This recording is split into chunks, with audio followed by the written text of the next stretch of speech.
Hey, it's Claude Cintron here, owner, founder of BMF. As I told you last podcast, we have another banger here with Coach Jae. What I want you guys to focus on today is Coach Jae's journey, his history, his adventure as a man, his time in the service, how he got into the physical fitness industry, and just what he's dealing with today in today's community.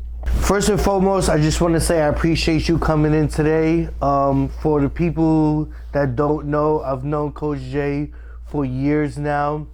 I actually met him at Crestwood, my first job in the mental health field, my very first job. And I just remember seeing you from the jump. You've always had a presence and energy about you. Very just authentic, very genuine, very real. So I really just appreciate who you are and just giving me this time that you have today. Yeah, absolutely, man. Mm-hmm. I'm super excited to be here. Crestwood, dog. Sheesh. Sheesh. Never have I ever done something so crazy for $14 an hour. Oh, yes. Yes, because we're talking about what, 2017, 2018? Yeah. That was my first job in mental health. Oh, really? Yeah. Look at that. Yeah, and that was wild. It was. For the audience, Crestwood Behavioral Health is a locked-in psychiatric facility for people struggling with severe mental health that cannot function in the community. And that was our first job in the mental health. Yeah. After transitioning from the service for myself. But let's take a step back. I really want to talk about you, your journey. Who were you before you joined the Navy? Oh man, I was a kid. I was, let's see, I dipped in 2014. So before that, I was playing college ball. Okay. Football or basketball? Basketball. Okay. Yeah, and it was mainly just to go to school for free. I played my first year, and I never really loved the sport. I was just kind of in it, like I said, to get free school. And after that first year, I was like, man, how can I go to school for free? You know, I ain't got it. My family definitely doesn't have it. So how can I make this work? So I started looking at options. I went to every single recruiting office. Oh, really? First Marines, and they were like, nah, man, you got way too many tattoos. I went to Air Force, same thing. Army, same as well. So I'm like, all right, whatever. I go back to my car, and the Navy basically runs out to my car, and they're like, hey, how about you coming here? I was like, it's the tattoos. They're like, we don't care. Like, all right, cool.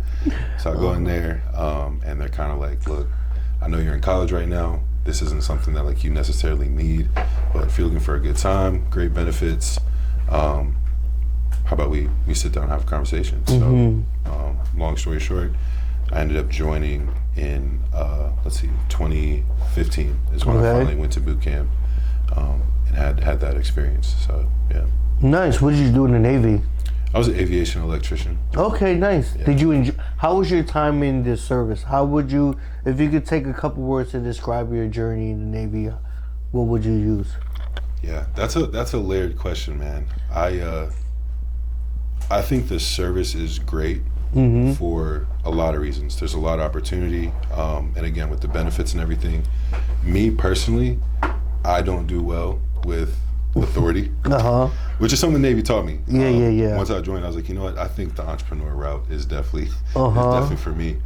But other than the authority, man, it was life changing. I went from the East Coast, ended up settling down out here in San Diego area. I met my wife. There's things I learned that any other place wouldn't have happened. So overall, it was a good experience. What I'm hearing from you is the greatest thing that you got from the Navy is opportunity. 100%. Opportunity for growth and just to do other things. 100%. Would you agree with that? Yeah. Cool. So how long did you do in the Navy? I did 4. You did 4 years, transitioned out.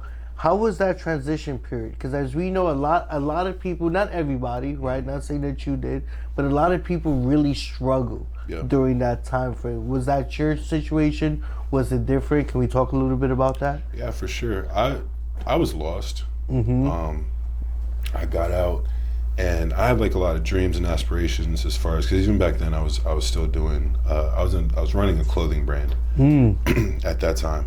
And I was, 24, and I got out of the Navy, and I'm like, this is gonna pop. This is gonna work. I'm about to make all this money, and help a bunch of people. At the time, the clothing brand was called SOS, and essentially we took a portion of profits, me and my wife, and did homeless outreach projects. I remember that. Yeah. So we were doing haircuts, clothes, food, all that good stuff. So I was really under the impression that was gonna pop. And I learned probably 2 months out that to support a family, you need a real income. Yeah. A real income. Real stable, consistent. Yeah, exactly. So that part was scary, man. Going from that very stable, healthcare, paycheck, all that good stuff to essentially nothing, really. Yeah. So I struggled for a little bit. I'd say I lost myself to a certain degree. That transition was a little rough. Yeah, and we see that a lot with veterans too, right? My issue with the transition is that they spend so much time in the military teaching you things, preparing you to be successful while you're in service, but there's really no guidance after you've separated. It's kind of like you're out on your own. And then we're young, we're early 20s. I served from 2008 to 2016, so I think I was 26. I was 26 with 2 kids. I didn't know anything, like you said, about healthcare or anything like that. And I was just, like I said, I was lost myself. What brought you back? Like, what put you back on that path? Yeah, I wouldn't say it was like one specific moment in time or catalyst that really helped with that. It took time to kind of realize, one, my priorities, and then two, how to make that happen. Fitness definitely played a huge role in that. During that period of being lost, I was drinking a lot, smoking a lot, really relying on substances. And then I'd also had a lot of issues that I hadn't dealt with at all. A lot of childhood stuff that I was just like, this will take care of itself. And it's the opposite. It catches up to you. Damn sure did not take care of itself. It took care of me. Yeah. I'd say that fitness played a huge role. I got into therapy a little bit after. And then those two together, man, really kind of got me together. And then thirdly, faith helped kind of wrap all that together. So. Yeah. For sure. So what I'm hearing from you is it was a journey, right? And it took a culmination of faith, mental health, and physical fitness. For the veterans out there or service members that are about to transition out, do you have any tips for them, any advice that you would give them? Yeah, I'd say, one, get in contact with a VA rep. There are a lot of avenues and options out there to help you transition. I myself was pretty prideful, and I was like, I got this myself. For some people that's true. For me, it wasn't. I'd say give yourself some grace, for sure. Breathe, and then reach out to your brothers. Yep. There is a network of us out there that are, here and willing to listen and help. So I think communication is really key, right? Because as you said, and I don't think it's just you. I think a lot of people in the service become prideful just because of the culture. Yeah. That's what they kind of trying to grow into you, right? So you're self-sufficient, you're independent. So what happens when we separate is it's kind of schooled what traits to bring with us, right? So a lot of maladaptive behaviors that we learn while we're in, that were effective while we're in, but it's not congruent while we're outside, not communicating at all whatsoever. So you have, not necessarily a unique position, but you're also in a position that you had a wife. And did you have kids at this time? I didn't. You didn't have kids. It's just, no. What role did your relationship play during that time? I'd say, so my wife has always been supportive for sure of whatever I want to do, which is a huge blessing. But I'd say that how I was operating at that time, like I said, the substances that I was relying on, the unchecked trauma that I hadn't dealt with, definitely made things a lot rockier than necessary. So the role the relationship had, as far as her part, was great. As far as my part, not so hot. So yeah. I share that same sentiment with you. My wife and I, we just hit 12 years married this weekend. Congrats. And we hit 16 years this year in total being together, right? Our relationship didn't really take to the next level until I started communicating what I've been through. Yeah. Until I started telling her, like, I'm not doing well. Claude is not well. I'm depressed, I feel this way. And then just allowing her to help me. Right? And then after that, our relationship it's like a brand new relationship, right? I share that to say, I think communication is very key in transitioning out, or just for mental health, especially, and I'm not trying to be sexist or misogynistic or anything, especially with men in general, because what were we taught from a very young age, especially men during our era, right? Yeah, definitely hold it in. I got this, man up, thug it out. Exactly, right? Exactly. So just communicating, and that's why I wanted to really emphasize what you said there. Now, physical fitness. What is your spiel on physical fitness and mental health? Yeah, so for me, they go hand in hand. Men specifically, and obviously that's what I'll speak to, it's what I am. We need an outlet, we need an outlet, whether that's, spiritual, physical, emotional, but for fitness specifically, and studies show that that's reducing depression in rates, if not the same or better than medication right now. The way that it helped me personally work through my trauma was crazy, and still is. So now, being a father of two, a husband, a business owner, I use it to kind of ground me, to keep me sane. And yeah, it's the same thing I preach to my clients as well, and it kind of just, it builds on itself. So I'll have clients that'll come in and they'll be like, I'm stressed, I'm depressed, I don't have time, I can't do this. And then once you start getting into the rhythm of it, all that opens up. The depression goes down, stress levels obviously are going down. And then just like your time and how you show up for your family, for yourself, improves as well. So for me, fitness is everything. It's kind of at the center, that and God, of what I do. And it's been super beneficial. I respect that. I'm not afraid to admit it, I'm a very shallow person. I feel the most best about myself when I look the best. Right? So that's why getting into the gym, getting into that rhythm. There's never been a time that I've didn't want to go to the gym that I went and then regretted it afterwards. Right? Damn, I had a great workout. That sucked. No, it's never been. It's like that was good. It comes to the point of where it feels necessary to you too. We talked about a little bit about physical fitness, mental health, right? I'm a very passionate person when it comes to mental health. I feel like the time that you spend in the gym taking care of your physical fitness, and not necessarily even the gym, nutrition as well, because we know that's very key, right? The time that we invest in those needs to be equal, if not more, into taking care of your mental as well. How do you feel about that? Especially in our community, I feel like everybody here can attest to the fact that, I remember when I first told my family I was going to therapy, and it was like, why? I'm like, you're why. Yes, exactly. But now it's kind of like, they'll get in your head, they'll do this, they'll do that. And there's just this stigma that, kind of keeps us trapped in these almost prisons that we're stuck in. So my opinion is like kind of treating it like a tune-up, you know what I'm saying? Like something doesn't have to be crazy wrong for you to need or go to therapy. I go to the gym every single day. It's not because I'm fat, it's to keep this up, to keep this level of whatever I got going on up. And the same is to be true with mental health, I'll go to therapy. It used to be a lot more frequent, once you get some tools up under you that you know how to use, it's not as necessary, as frequent or whatever. But yeah, I definitely think that going consistently, however that looks for you, is important. And I think there's a stigma about therapy. Therapy needs to look like the stereotypical sitting down in front of someone. Therapy can look like a different way of facets, right? Right now, I'm a student therapist and I'm working with kids. We do 10-15 minutes of clinical work, and then we're playing Uno whilst facilitating conversations, stuff like this. I've taken kids to Balboa Park just to hang out and talk. It's just, there's a lot of stigma around therapy. Therapy can be anything that's just beneficial for you to just, what you got getting off your chest and off your mental, to have some type of stabilization, but like you said, to go back on, just communicating. Just communicating. At this point now, man, is there anything that you specifically want to talk about?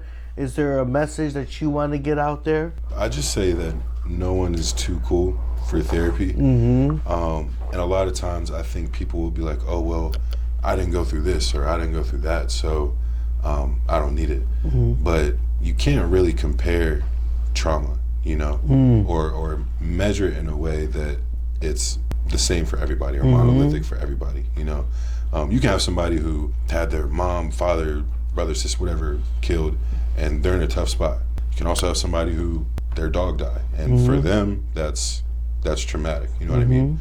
So I think that not comparing trauma to the person next to you and just handling what you need to handle is the message that I have to. Yeah, I appreciate that. There's a popular quote that I stand by President Teddy Roosevelt. He said, "Comparison is a thief of joy."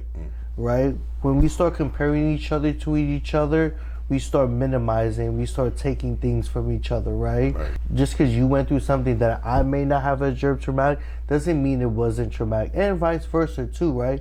If you went through a success story, whether it's, let's say, someone graduating with their associate's degree, right? But here I am with my master's. That doesn't minimize what they've been through, right? And we shouldn't be comparing each other. Same thing with mental health, same thing with physical fitness, right?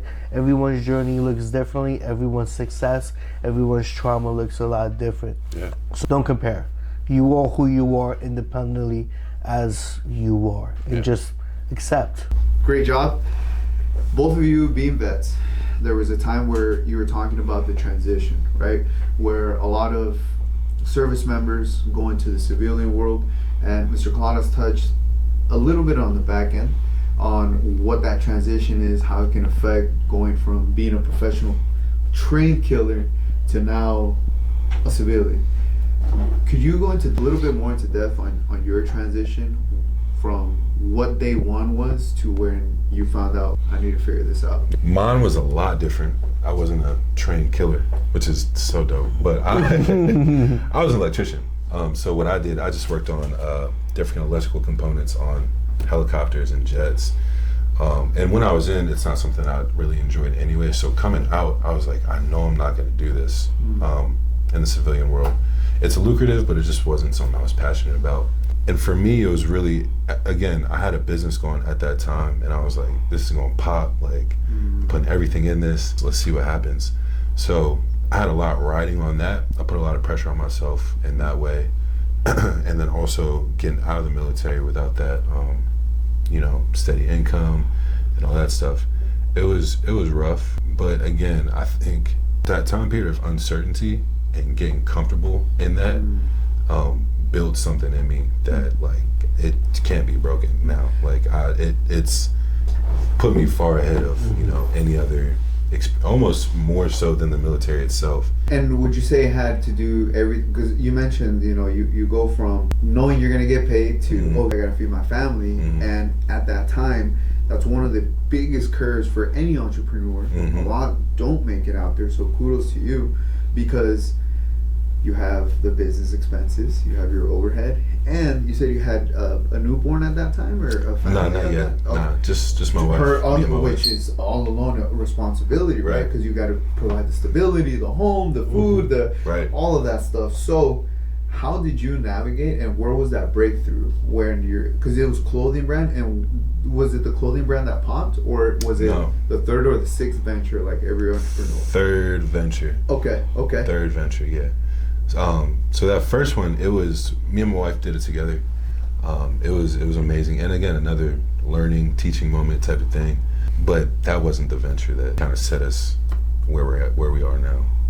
And if you don't mind me asking, the third venture, you said that's the one that grew. Yeah. What was that? Yeah, so that's what I'm doing now. Okay. My coaching business. Fitness. Yeah. Yep. So you became the brand then. Exactly. Copy. Exactly. Okay. And how?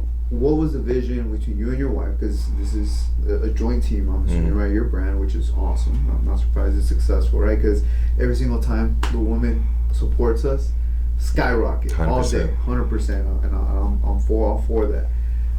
What was the vision? Was it, hey honey, I have what it takes, and then it was hit the gym, get on program, start competing, or was it how do we figure this out and what are we gonna do? Nah, that's a good question. So what's funny is my wife has never had to look at me and be like, I got you. It's just like a overarching, she's like, dude, do your thing, make sure we're good, and you know what I'm saying, which is, it's dope. It's giving me a freedom that a lot of people don't really have within their marriage. which I feel super blessed by. But the way that this happened was we had just had my son, and at that time I was working in tech as a network administrator. Went through this long process of an unpaid internship, which was through the military, to get into tech. And I did it for like 2-3 months. Son was born, and they're like, oh, like, yeah, we need you in the office. We need you doing this. I'm like, dude, I'm trying to go to these appointments. I'm trying to make sure he's good. Yeah, she's good. She's good. Like, and they're like, oh, we need you here. I'm like, no, you don't. I know how this works, and no, you don't. So it got to a point where I was like, you know what? I got to figure something out. I was in great shape at the time. I had people asking me like, hey, would you train me? Would you do online coaching? I'm like, nah, I'm okay. And then finally, on my 30th birthday, I was still on paternity leave, or just coming out. My wife obviously was still on maternity leave, and she took me out to dinner for my birthday, and she was like, hey, I don't want to go back to work. And I was like, oh, fuck it. All right, let's get it. Let's get it. So from that point is when like it really just took off, you know? And looking back, what's funny is I've never seen motherhood as something that's like impressive or a job or whatever. And watching my wife do this is the most mind-blowing thing ever, man. Like watching her do it teaches me patience, teaches me grace and stuff like that. So I wouldn't want anybody else watching my sons or raising my sons. So whatever I got to do to make that happen, is what's gonna happen. Oh man, that's super inspiring, brother. That's super inspiring. You know, my father did the same thing, unfortunately, but fortunately, right? Unfortunately, at that time, it costs an extra salary. It costs, you know, maybe a vacation or whatever materialistic thing I may have missed out on that time. However, my mother was home at all times, picking us up from school, dropping us off.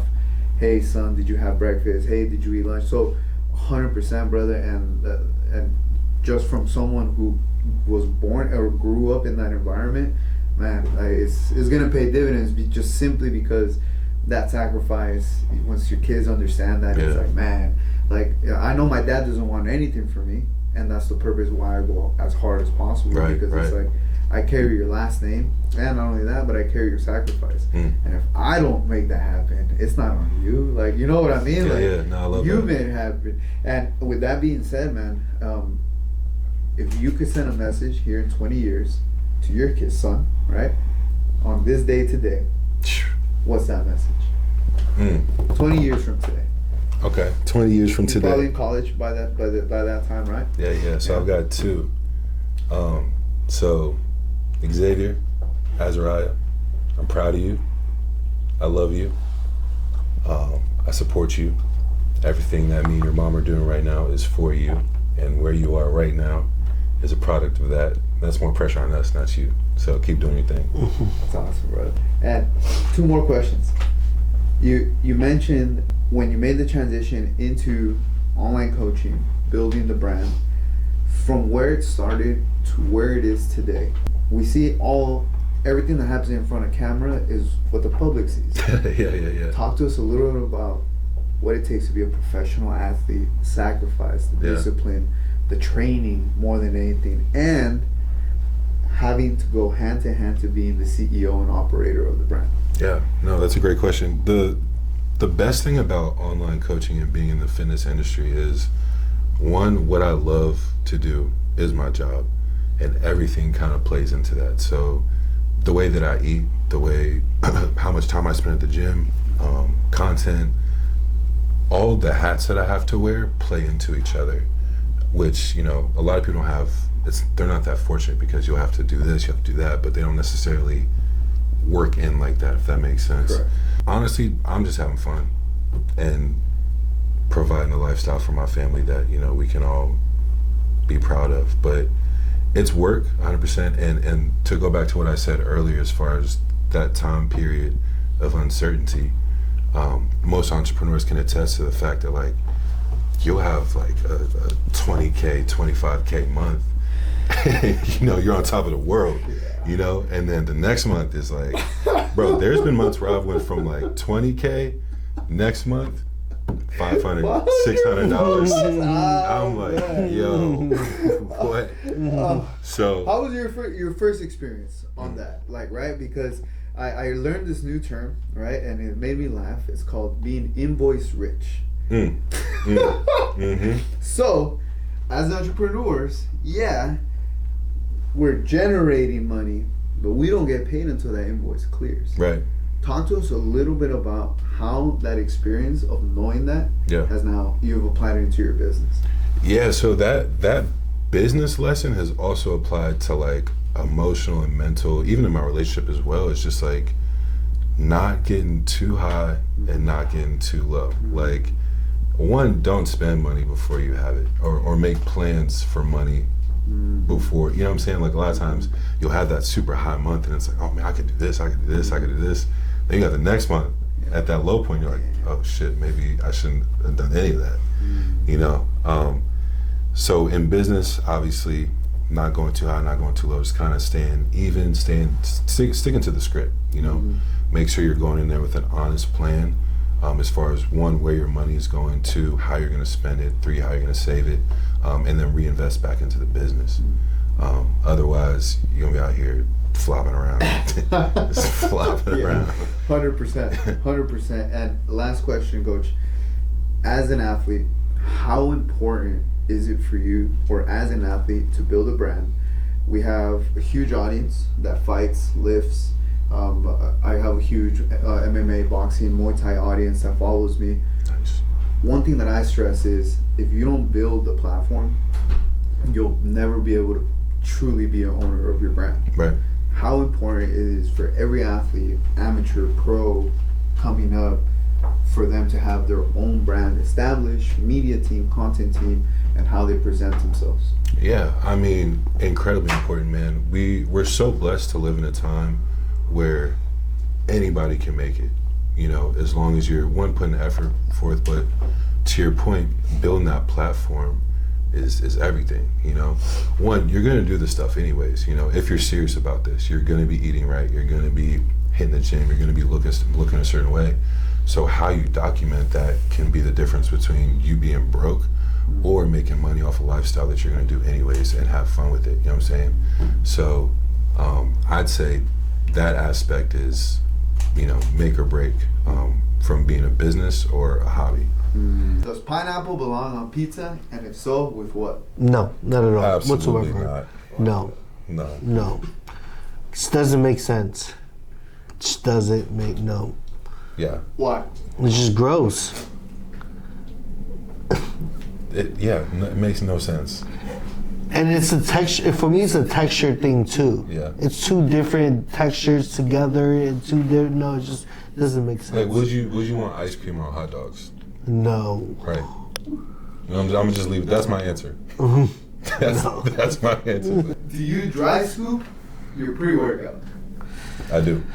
I used to, but no. I use water now. I use water. Lots of water. Why? I don't know. If I'm being real with you. I mean, when I used to, no offense to you, when I used to dry scoop, I just thought I was just being funny. Just dry scooping in my mouth. But now I know I use a shaker. 8 ounces of water, and then Why dry scoop? I like to get over it and done with it. I don't like the taste of pre-workout really, so I mean, dry scoop, get it in, and I don't drink that much water with it. Just take a little sip and I'm done. I'm ready to go. So. Isn't it less bioavailable that way? Because isn't like dry scoop it? Yeah or no? Because isn't it supposed to be like for, you know what I'm saying? That's a good question, but like Yeah. I feel like powder to the dome in any case. If you know what I mean, it's gonna be ready. Okay. True. All right, last one on my end. Boxers or briefs? Briefs. I'm gonna show my ignorance. I don't know the difference. Boxers are a little loose, and then briefs are more compression. No, the compression. The compression. The compression, yeah. I'm a briefs guy, for sure. For sure. I bet. Mines are off the dome, so. Would y'all rather have spaghetti for hair or syrup for sweat? Syrup for sweat. For sure. So, like, y'all be licking it? Like, I could sell it. I would. Every time I'm tired, I'm making money. Oh. Alright. My next one. What's y'all's favorite cheat meal? So for me, it depends on where I'm at in the country. Yeah. I split up time between East Coast, Midwest, and here. So when I'm out here, definitely In-N-Out. Definitely In-N-Out. East Coast? East Coast, probably the best pizza spot around, depending on if I'm like all the way east or Midwest. Midwest is more, I'm gonna go with like, they're big about chili out there, which is weird, but I'm gonna get into that too. So For me, it'd have to be Mexican food. For me, it'd have to be carne asada fries. Just a big enough carne asada fries. With extra sour cream. Tons of sour cream. my man is manifesting it right now. Like the way he's looking at it, I feel like that is about to just Disappear right there. My wife hates going out to eat with me because I just refuse to use utensils. Wait, what? I just love using my hands. Bro, where? Use my Anywhere? hands. I So try fries, to obviously that's cool, but like fries, steak. No, I pick it up, put it in my mouth, and then Spaghetti? chew it. I don't eat spaghetti. I don't eat for the spaghetti. reason because you can't eat it with your hands, or you don't like spaghetti. I watched a video of how spaghetti looks processed in your stomach, and I've learned the difference between complex and soft carbs. So there's just in my head, I don't know where there's no nutritional value of eating spaghetti, and I've never been appealed to spaghetti. Okay. So I don't eat spaghetti at all whatsoever. No ramen, no anything like that. It's rice, chicken. It's always been rice or some type of protein. My last one. If you guys are going to a gas station, what's your 3 items you grabbing? Am I on a diet or not? Nah, this is no diet. No diet? I'm just a fat boy? Yeah. Alright, cool. Fruit Punch Rockstar. Extra large glazed honey bun. And then no shit, a Fairlife protein shake, the Elite Pro. Cause that tastes good. The chocolate one. Yeah, that's my 3. Damn, y'all gonna hate me. I will not touch gas station food. I won't. Like, alright, snacks. What about like snacks? all right. So as a bodybuilder, man, like I prep food during prep, but like off season too. Like even today, I'm not in prep. I got all in my backpack. Like you don't gonna catch me snacking, honestly. So maybe can I get another question? Yeah. Because that's pretty lame. I bet. Can I change my answer? No, that's actually fire. Because there's really no. I mean, look at I'm always prepped. No, you're right. I mean, whatever you say, Cap. I bet then. Who's on the $50 bill? Yeah. Is Andrew it? Jackson. I don't know, but So fact check that. I gotta know now. Hey BMF family, hope you guys enjoyed this episode as much as I did. Coach Jae, tell us a little bit about where we can find you, what endeavors are you working on, and things for the future for my audience and yours to look out for. Absolutely, man. I really appreciate you having me. This has been an amazing time. So for me, you can find me on Instagram at Coach_Jae or www.thecoachjae.com. That's J spelled Jae. Right now, I'm switching from one-on-one coaching to subscription-based. I'm launching an app in about 2 weeks right now. It's called To Dad Bod. This is for busy dads out here. You got kids, you got your wife, you got all these responsibilities. Trying to get in and out of the gym. It also provides nutrition. It's AI integrated, so any questions you might have, you can go ahead and hop on there and get it in. I appreciate you guys having me today. Go ahead and go to those links and be on the lookout for To Dad Bod. All right, BMF fam, that's a wrap. Be sure to like, comment, and subscribe on all our social media platforms, YouTube, Instagram. Look out for the website coming out soon. That's a wrap. BMF out.